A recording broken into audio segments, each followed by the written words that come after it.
Hello everyone, this is Shweta Pandey. Welcome to step up academy. Students, आज के session में हम क्या डिस्कस करने जा रहे हैं देख लेते हैं। देखिए, आप लोग थोड़े टेंशन्स में होंगे और कारण ये है कि एग्जाम आने वाला है, बट टेंशन लेने की कोई भी ज़रूरत नहीं है।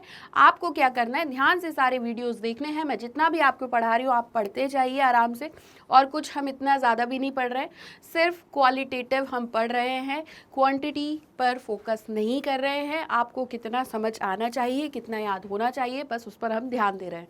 ठीक, तो टेंशन मत लो। कोई डाउट हो तो कमेंट सेक्शन में ज़रूर पूछ लो, हर एक डाउट को आपको क्लियर किया जाएगा। ठीक, तो क्लास 12th पॉलिटिकल साइंस का चैप्टर नंबर 11 है, parties and party system in India. आप देख रहे होंगे चैप्टर नंबर 11 एक्चुअल में क्या है, ये पूरी यूनिट्स जो आपकी सिलेबस में दी गई हैं उस बेसिस पे ये चैप्टर नंबर 11 आ रहा है। अदरवाइज ये 2 पार्ट्स में डिवाइडेड है, एक कंटेम्प्रेरी वर्ल्ड पॉलिटिक्स है, एक politics in India since independence है। ठीक, तो सारे चैप्टर्स के लगभग हमने वन शॉट रिवीजन कर लिए हैं। आज का जो ये चैप्टर है इसमें भी हम वही कॉन्सेप्ट्स और फैक्ट्स को क्लियर करेंगे, एनालाइज करेंगे।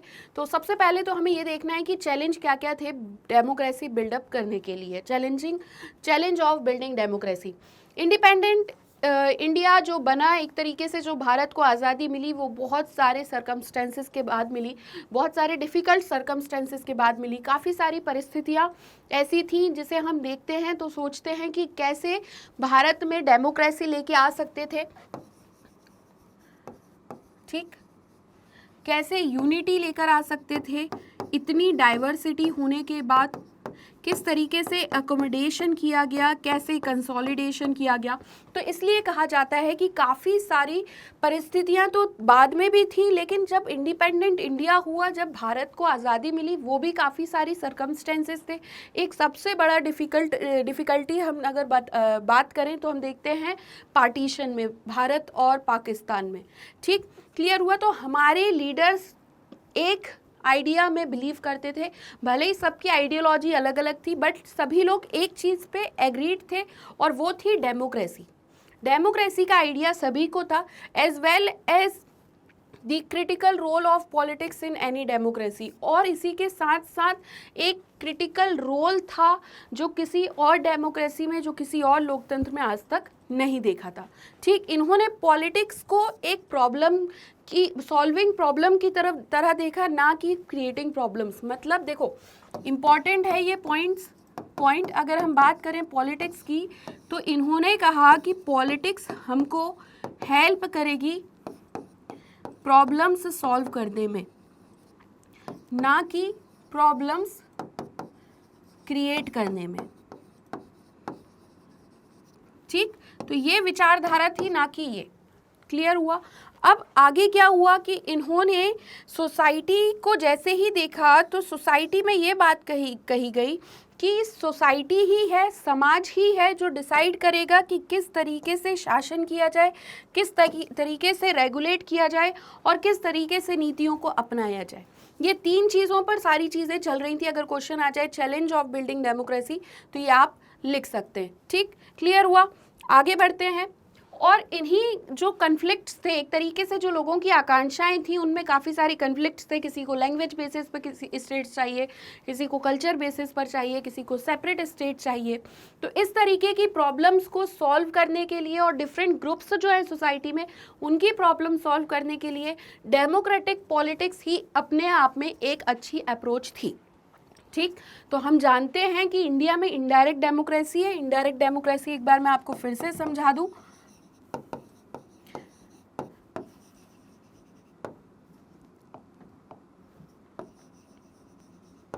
यहाँ पर पीपल वोट करते हैं इलेक्शन में और फिर पार्लियामेंट में रिप्रेजेंटेटिव पीपल्स के बिहाफ में क्या करते हैं, डिसीजंस लेते हैं। तो इस तरीके की डेमोक्रेसी हमारे इंडिया में है। मेन ऑब्जेक्टिव क्या था सारी पॉलिटिकल एक्टिविटीज़ का, तो वो था कि पब्लिक इंटरेस्ट को ही देखना है, डिसाइड करना है और उसे फुलफिल करना है। और ये जो रूट थी, ये एक तरीके से जड़ थी जो हमारी लीडर्स ने अपनाई इस डाइवर्स एक्शन के, मतलब डाइवर्स नेशन के लिए, हमारे डाइवर्स राष्ट्र के लिए। सो अवर डाइवर्स नेशन। ठीक, क्लियर हुआ। ये वर्ड्स हैं, इन्हें याद रखना, तभी मार्क्स मिलेंगे। देखो, अभी टाइम है, अच्छे से पढ़ लो, रिवाइज कर लो, याद कर लो, अगर कोई डाउट है तो पूछ लो। ठीक, फिर इलेक्शन कमीशन का सेटअप की अगर हम बात करें तो इंडिया का कॉन्स्टिट्यूशन कब बना? 26 जनवरी 1950 को। और उसी टाइम पर इंडिया इंटरिम गवर्नमेंट के द्वारा गवर्न की जा रही थी। तो मतलब कि 26 जनवरी 1950 तक इंटरिम गवर्नमेंट ही चल रही थी। कॉन्स्टिट्यूशन को प्रैक्टिस में लाने के लिए इलेक्शन कमीशन सेटअप होता है जनवरी 1950 में। 25 जनवरी 1950 को हम देखते हैं इलेक्शन कमीशन ऑफ इंडिया को सेटअप किया जाता है और फर्स्ट चीफ इलेक्शन कमिश्नर उस टाइम पर थे सुकुमार सेन। क्लियर हुआ? आगे बढ़े। अब प्रॉब्लम्स और इश्यूज क्या आए इलेक्शन कमीशन के सामने? तो इलेक्शन कंडक्ट करने के लिए सबसे पहले तो इलेक्टोरल कॉन्स्टिट्यूएंसीज का होना ज़रूरी था। मतलब कि मान लो जैसे ये इंडिया है, हम हमारे ही स्टेट की किसी भी स्टेट की बात करते हैं, मान लो सेंटर पॉइंट की अगर हम बात करें तो यहाँ पर जो छोटे छोटे डिस्ट्रिक्ट्स हैं इन्हें ही इलेक्टोरल कॉन्स्टिट्यूएंसीज बनाया जाता है। आप मान लीजिए मध्य प्रदेश में रह रहे हैं तो मध्य प्रदेश में अगर हम बात करें डिस्ट्रिक्ट्स की, भोपाल है, इंदौर है, उज्जैन है, तो ये क्या है? ये इलेक्टोरल कॉन्स्टिट्यूएंसीज ही होती हैं कि यहाँ पर इतने पर्टिकुलर क्षेत्र में इलेक्शन होंगे। तो उस टाइम पे ये प्रॉब्लम थी कि इलेक्टोरल कॉन्स्टिट्यूएंसीज कैसे बनाई जाएं by the election commission. Electoral rolls भी बनाने थे सिटीजन्स की पूरी लिस्ट होना ज़रूरी थी कि कौन कौन वोट देने जा रहा है। ये भी अपने आप में एक डिफ़िकल्ट टास्क था और इस इलेक्शन को कंडक्ट करना इलेक्शन कमीशन के लिए बहुत ज़्यादा डिफ़िकल्ट था। उस टाइम पे 17 करोड़ एलिजिबल वोटर्स थे जिन्हें कम से कम 3200 MLA और 489 मेंबर्स ऑफ लोकसभा को इलेक्ट करना था। ठीक, ये डेटा है, इसको याद रखना अच्छे से। अब हम आगे बढ़ते हैं। इस लार्ज इलेक्शंस में, इन सच ए लार्ज इलेक्शंस अगर हम बात करें तो सिर्फ 15% वोटर्स ही लिटरेट पॉपुलेशन से थे। इलेक्शन कमीशन को कुछ स्पेशल मेथड पर वर्क करना था, मेथड ऑफ वोटिंग पर। मोर ओवर कम से कम 3 लाख ऑफिसर्स को ये ट्रेनिंग देते हैं और पोलिंग स्टाफ को कि इलेक्शंस अच्छे से फेयरली कंडक्ट हो पाएँ और बाद में इलेक्शंस अच्छे से ही कंडक्ट होते हैं। और India as a democratic country ये प्रूव करती है कि इलेक्शन ज़रूरी नहीं है सिर्फ वहीं हो जहाँ पर सिर्फ लिटरेट, एजुकेटेड या प्रोफेशनल्स ही हों। इलेक्शन हर एक कंट्री में हो सकते हैं। ठीक, चेंजिंग मेथड्स ऑफ वोटिंग पर अब हम आएंगे। ये आ सकता है क्वेश्चन, अगर आपका क्वेश्चन आ भी गया तो देखो इसमें भी डरने की ज़रूरत नहीं है, बहुत सिंपल है। पहले जनरल इलेक्शन में ये डिसाइड किया गया कि हर जगह पोलिंग बूथ रखेंगे और कैंडिडेट उसमें क्या करेगा, अपने इलेक्शन सिंबल जो भी उसको वोट करना है वो उसमें डाल देगा पोलिंग बूथ में। हर एक वोटर को ब्लैंक बैलेट पेपर दिया गया जो उन्हें बॉक्स में डालना था और जिसे वो वोट देना चाहते थे उस सिंबल के थ्रू। फर्स्ट इलेक्शन के बाद ये मेथड को चेंज कर दिया गया। अब बैलेट पेपर में नेम भी रहता था और सिंबल भी होता था कैंडिडेट का, और वोटर क्या करते थे, स्टैंप लगाते थे नेम ऑफ द कैंडिडेट पे जिससे भी उसे वोट देना रहता था। ठीक, क्लियर हुआ? 1990s के एंड में इलेक्शन कमीशन ने EVM स्टार्ट किया और 2004 से पूरी कंट्री इलेक्ट्रॉनिक वोटिंग मशीन की तरफ मूव हो गई। ठीक, तो ये 3 मेथड हम कहीं ना कहीं तक देखते हैं। अब हम बात करेंगे कांग्रेस पार्टी की।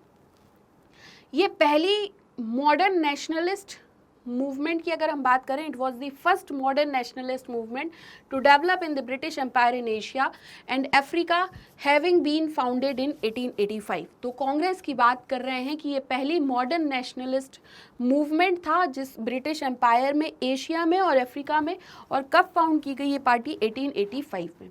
ठीक, क्लियर हुआ? पहला सेशन होता है कांग्रेस का 28 दिसंबर 1885 को।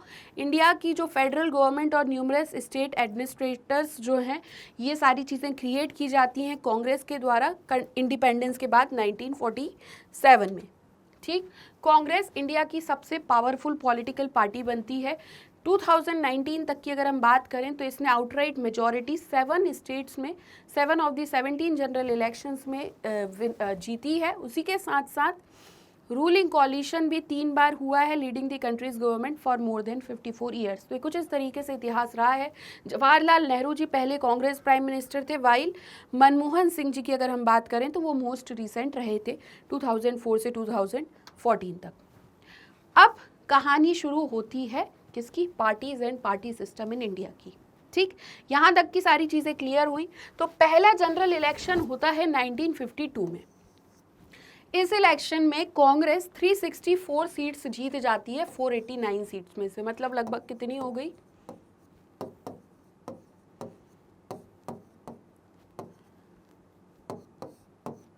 125 सीट्स लेस, तो 364 सीट्स किसको मिल गई? कांग्रेस को। Communist party of India second आती है और 16 सीट्स जीत पाती है। ठीक, अब कांग्रेस ने इस पोजीशन को सेकंड जनरल इलेक्शन और थर्ड जनरल इलेक्शन में भी मेंटेन किया। मतलब कि 3 ईयर्स हैं जो हमको याद रखने हैं, 1952, 1957 और 1962। ये 3 जनरल इलेक्शंस थे जब कांग्रेस काफ़ी अच्छी सीट्स पर आई। हाउएवर जो पहला डिकेड था इलेक्टोरल कंपटीशन का, कांग्रेस ने रूलिंग पार्टी की तरह भी वर्क किया और उसी के साथ साथ अपोजिशन पार्टी की तरफ भी वर्क किया। देयरफॉर जो इंडियन पॉलिटिक्स का ये पीरियड था, इसको हम कहते थे कांग्रेस सिस्टम। ठीक, तो अब क्वेश्चन आ जाए तो ये था कुछ कांग्रेस सिस्टम, जिसकी वजह से हम इसको इलेक्शन के बाद नाम दे देते हैं कि कांग्रेस सिस्टम ही था। कांग्रेस डोमिनेंसी कैसी थी? नेचर ऑफ कांग्रेस डोमिनेंस अगर आ जाए तो इंडिया एकमात्र ऐसी कंट्री नहीं है जिसमें एक ही पार्टी का डोमिनेंस देखने को मिला है पूरे वर्ल्ड में। हर जगह हम कम्युनिस्ट पार्टीज का भी डोमिनेशन देखते हैं, तो हर कहीं ना कहीं तक डोमिनेशन देखने को मिला है। बट एक क्रूशियल डिफरेंस है इंडिया और अदर कंट्रीज जो वर्ल्ड में है उनके कंपैरिजन में। बाकी जगह हम देखते हैं कि डोमिनेंस ऑफ वन पार्टी जो था वो डेमोक्रेसी से कॉम्प्रोमाइज कर आया। ठीक, कुछ कंट्री जैसे China, Cuba, Syria constitution permit करता ही है सिर्फ सिंगल पार्टी कंट्री को। इस वजह से हम देखते हैं कि यहाँ पर सिंगल पार्टी सिस्टम है।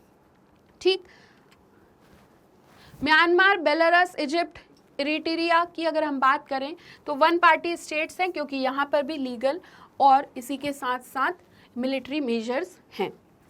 Until a few years ago, Mexico, south Korea, Taiwan, यहाँ पर भी वन पार्टी डोमिनेंट स्टेट्स था।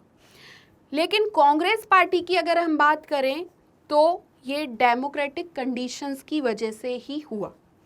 बहुत सी पार्टीज इलेक्शंस में आई, फ्री और फेयर इलेक्शंस हुआ, लेकिन कांग्रेस हमेशा डेमोक्रेसी के बेसिस पर ही जीतती गई, ऐसा कहा जाता है। ठीक, तो क्लियर हुआ। तो कुछ एग्जाम्पल्स यहाँ ध्यान रखना अगर आ जाएं कि सिंगल पार्टी जो कंट्री में रूल कर रहे हैं, तो चाइना, क्यूबा और सीरिया। उसके बाद अगर हम बात करें वन पार्टी स्टेट्स लीगल और मिलिट्री मेजर्स के कारण है, तो म्यांमार, बेलारूस और इजिप्ट। और वन पार्टी डोमिनेंट स्टेट्स ही हैं तो मैक्सिको, साउथ कोरिया और ताइवान। और फिर हमने कांग्रेस की बात की। अब इतनी बढ़िया तरीके से अगर कांग्रेस चल रही थी और कह रहे हैं कि डेमोक्रेसी के बेसिस पर ही कांग्रेस आ रही थी, तो फिर अपोजिशन पार्टीज का इमर्ज कैसे हुआ, तो हम ये भी बात करेंगे। इंडिया में हम जानते हैं काफ़ी वाइब्रेंट और डाइवर्स अपोजिशन पार्टीज रही हैं, and then many other multi party democracies.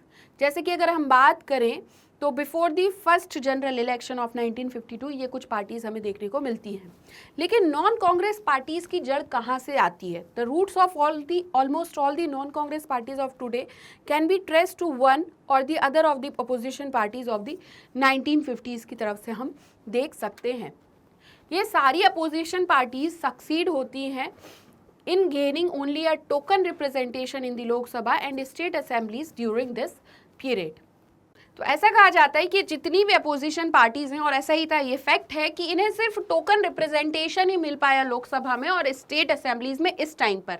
लेकिन यहाँ पर इनका रोल कहीं ना कहीं तक इम्पॉर्टेंट था डेमोक्रेसी मेंटेन करने के लिए, एक democratic character of this system maintain करने के लिए। ये पार्टीज कहीं ना कहीं तक क्रिटिसिज्म करती रहती थी, क्रिटिसाइज करती रहती थी कांग्रेस पार्टी की पॉलिसीज को, प्रैक्टिसेस को, और इस वजह से इनका प्रेजेंस जरूरी था। ऐसा नहीं था कि सिर्फ टोकन रिप्रेजेंटेशन है तो इनकी जरूरत नहीं है। अब यहाँ से रूलिंग पार्टी कहीं ना कहीं तक चेक में रहती थी। क्यों? देखो, एक तरफ है अपोजिशन पार्टी और एक तरफ है कांग्रेस पार्टी।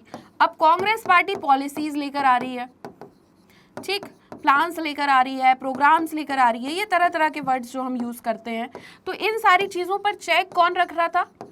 अपोजिशन पार्टीज रख रही थी। और कैसे चेक रख रही थी? ये कहीं ना कहीं तक क्रिटिसाइज कर रही थी चीज़ों को, और इस वजह से रूलिंग पार्टी पर चेक कंटिन्यूटी में रखी गई थी। ऑफन जो बैलेंस ऑफ पावर था कांग्रेस में, ये भी कहीं ना कहीं तक चेंज्ड हो चुका था।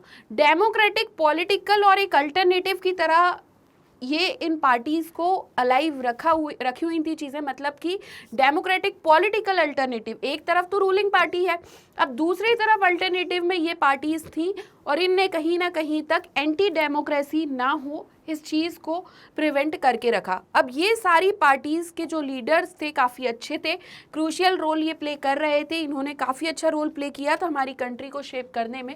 अब आते हैं 4th जनरल इलेक्शन 1967 के। 1967 का ईयर इंडिया की इलेक्टोरल और पॉलिटिकल हिस्ट्री में बहुत ज़्यादा मतलब एक तरीके से लैंडमार्क रहा है।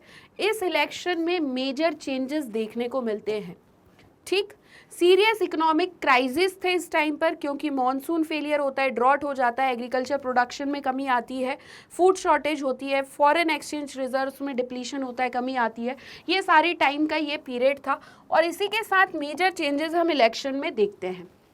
इंडियन रुपी का डिवैल्यूएशन किया जाता है इंडियन गवर्नमेंट के थ्रू, जिसमें हम कहते हैं कि उस टाइम पे इंदिरा जी थी, तो इंदिरा गवर्नमेंट ने डिवैल्यूएशन किया इंडियन रुपी का, कि मतलब वर्ल्ड में कंट्रीज में की जितनी भी करेंसीज हैं उसके कंपैरिजन में हमारे रुपी को हमने कम किया। इस वजह से इसकी जो मतलब वैल्यू थी उसको डिवैल्यूट किया, वैल्यू कम की। इकोनॉमिक सिचुएशन की वजह से प्राइस राइज हुआ। इसी के साथ लोग प्रोटेस्ट करना शुरू करते हैं। गवर्नमेंट इस प्रोटेस्ट, स्ट्राइक, धरना को कैसे ट्रीट करती है कि ये लॉ और ऑर्डर कहीं ना कहीं तक प्रॉब्लम हो रहे इन पीपल की एक्सप्रेशंस की वजह से, और इस वजह से कहीं ना कहीं तक पब्लिक में एक कड़वाहट आ जाती है कि हम इसलिए प्रोटेस्ट कर रहे हैं क्योंकि प्राइस राइज हो रहे हैं, और गवर्नमेंट इसे लॉ एंड ऑर्डर को मेंटेनेंस को कहीं ना कहीं तक विफल होते हुए देख रही है। कम्युनिस्ट और सोशलिस्ट पार्टीज एक ग्रेटर इक्वालिटी पर जाकर स्ट्रगल लॉन्च करते हैं। Communist party of India, Marxist Leninist इस एग्रेरियन स्ट्रगल को लेड करते हैं और पीजेंट एजिटेशंस ऑर्गेनाइज्ड हो जाते हैं।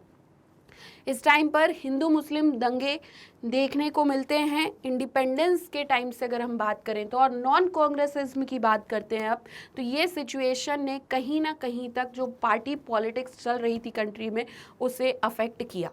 अपोजिशन पार्टी पब्लिक प्रोटेस्ट के, जहाँ पर पब्लिक प्रोटेस्ट हो रहा था उसके फ्रंट पर आके खड़ी हो जाती हैं, उनका फेवर करती हैं और गवर्नमेंट को प्रेशराइज करती हैं। नॉन कांग्रेस पॉलिटिकल पार्टीज एक चीज़ ये रियलाइज़ कर लेती हैं कि हमारे वोट्स डिवाइड हो रहे हैं, इस वजह से कांग्रेस जीत रही है। अगर हम एक साथ हो जाएं तो हमारे वोट कांग्रेस के कंपैरिजन में ज़्यादा हो जाएंगे। ये इधर पर इन्हें ये चीज़ रियलाइजेशन हो जाता है। जो पार्टी बिल्कुल डिफरेंट थी, आइडियोलॉजी में प्रोग्राम्स इनके अलग अलग थे, ये एक साथ आते हैं एंटी कांग्रेस फ्रंट पर कुछ स्टेट में, और कुछ मतलब अरेंजमेंट इनका सीट शेयरिंग में भी होता है। But they thought that the inexperience of Indira Gandhi and internal factionalism with in the Congress, उन्हें लगता है कि इंदिरा गांधी जी का जो एक इनएक्सपीरियंस है और कहीं ना कहीं तक फैक्शनलिज्म, इंटरफैक्शनलिज्म, जो क्षेत्रीय कन्फ्लिक्ट्स चल रहे हैं, ये सारी चीज़ें हमें हेल्प करेंगी। कांग्रेस विफल हो जाएगी, और राम मनोहर लोहिया इस स्ट्रेटेजी को कहते हैं नॉन कांग्रेसिज्म।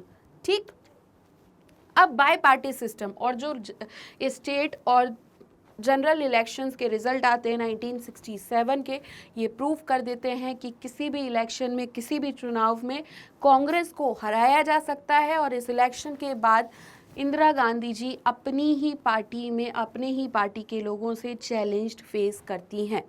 एक ग्रुप ऑफ पावरफुल और इन्फ्लुएंशियल लीडर्स थे कांग्रेस में ही, जिसे सिंडिकेट कहा जाता है। इसके लीडर थे के कामराज, उस टाइम पे ये प्रेसिडेंट रहे कांग्रेस पार्टी के, फॉर्मर सीएम ऑफ तमिलनाडु। इसमें पावरफुल लीडर, स्टेट लीडर्स थे सिंडिकेट में, like S K. Patel of Maharashtra, S. Nijalingappa of Mysore Karnataka, N. Sanjiva Reddy of Andhra Pradesh, Atulya Ghosh of West Bengal. Lal Bahadur Shastri, Indira Gandhi ji अपनी पोजीशन को कहीं ना कहीं तक जो इन्हें मिल पाई थी, गेन की थी इन्होंने पोजीशन, वो सिंडिकेट ग्रुप से ही की थी। सिंडिकेट ग्रुप सबसे पहले तो एक डिसिसिव रोल प्ले करता है इंदिरा गांधी जी की फर्स्ट काउंसिल ऑफ मिनिस्टर में और पॉलिसी फॉर्मुलेशन और इम्प्लीमेंटेशन में। ऐसा कहा जाता था कि सिंडिकेट ग्रुप जो भी एडवाइस देता था एक तरीके से उस चीज़ को कांग्रेस फॉलो करती थी, इंदिरा गांधी जी फॉलो करती थी उस टाइम पर, बट बाद में कन्फ्लिक्ट हुए तो ये जो लीडर्स थे ये एक्सपेक्ट कर रहे थे कि इंदिरा गांधी जी को पोजीशन हमारी वजह से मिली है तो इस वजह से उन्हें हमारी एडवाइस फॉलो करनी चाहिए। लेकिन इंदिरा गांधी जी एक स्ट्रॉन्ग पोजीशन लेती हैं अपनी ही सरकार में, अपनी ही पार्टी में, अपने ट्रस्टेड ग्रुप ऑफ एडवाइजर्स को, मतलब कि ये कांग्रेस है, ठीक, कांग्रेस में सिंडिकेट ग्रुप है, इन्हीं की वजह से लाल बहादुर शास्त्री जी और इंदिरा गांधी जी को पोस्ट मिली। लेकिन इंदिरा गांधी जी इनका एडवाइस ना लेते हुए ये आउटसाइडर ग्रुप जो पार्टी के बाहर रहता है इन पर ट्रस्ट करती हैं और इनकी एडवाइस लेने लगती हैं। ये थी पूरी कहानी, ठीक। और इस वजह से सिंडिकेट ग्रुप कहीं ना कहीं तक साइडलाइन हो जाता है और यहाँ से बाई पार्टी सिस्टम का इमरजेंस होता है in the Indian party system. अब हम देखेंगे मल्टी पार्टी कोलिशन सिस्टम। 1967 के जो इलेक्शंस थे कहीं ना कहीं तक ये मल्टी पार्टी कोलिशंस को लेकर आए।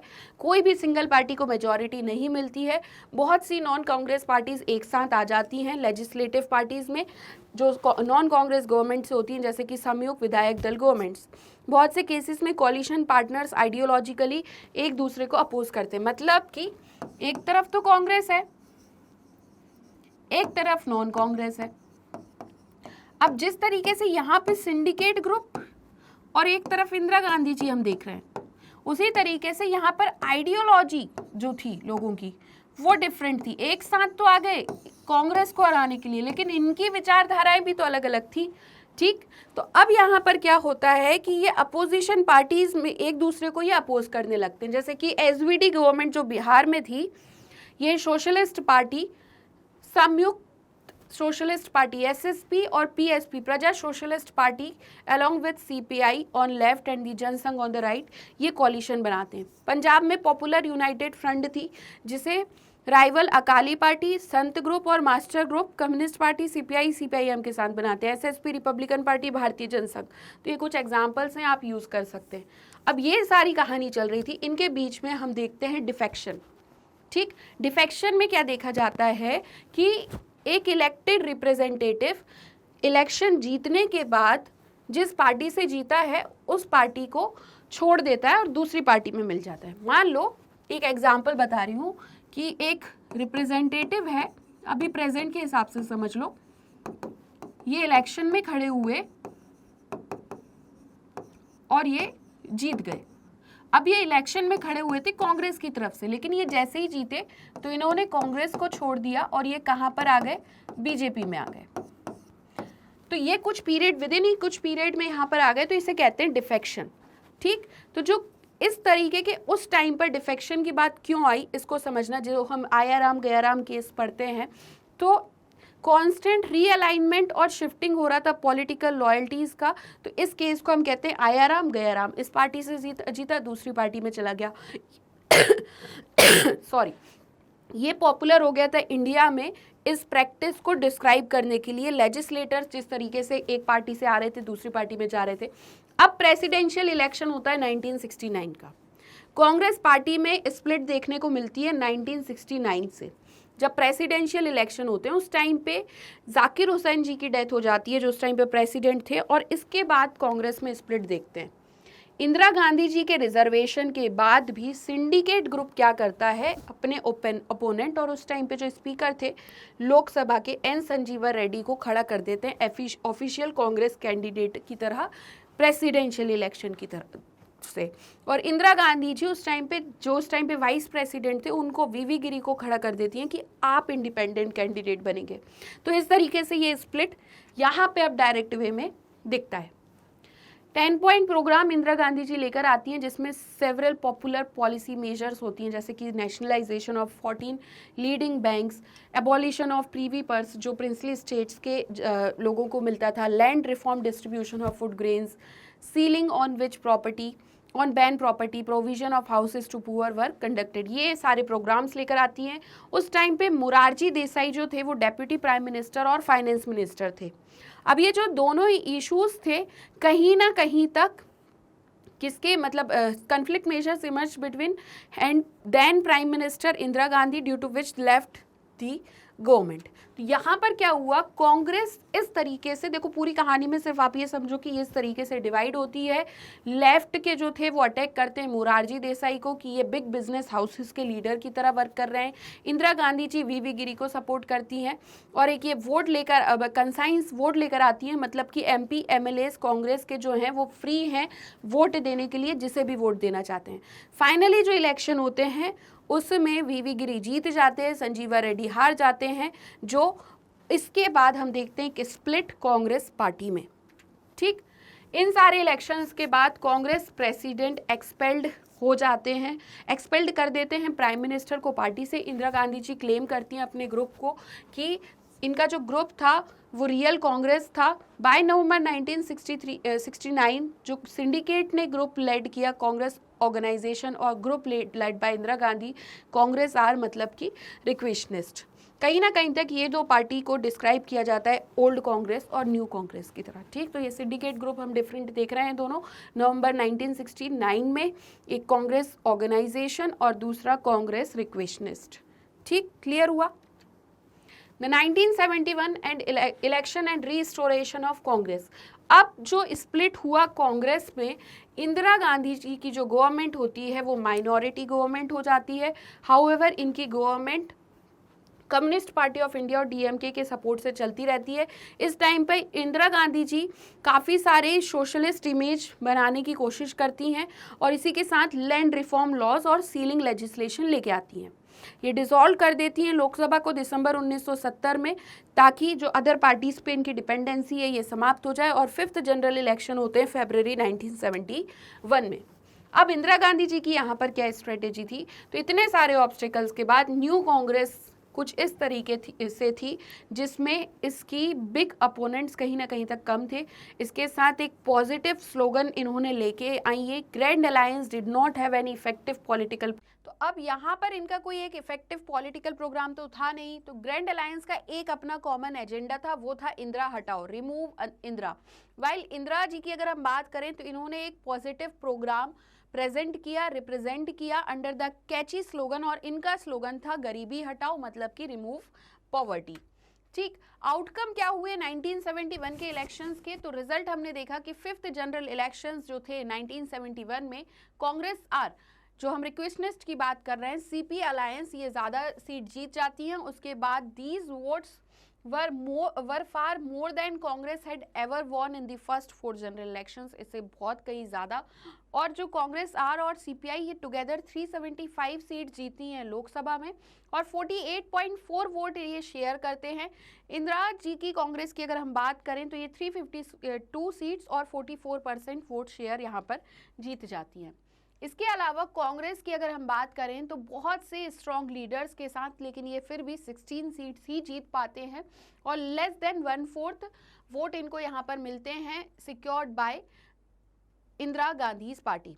इसी के साथ कांग्रेस पार्टी जो इंदिरा गांधी जी लीड कर रही थी, अपना एक मतलब इस्टेब्लिश करती हैं कि it's claim of being the real Congress और रीस्टोर्ड करती हैं डोमिनेंट पोजीशन इंडियन पॉलिटिक्स में।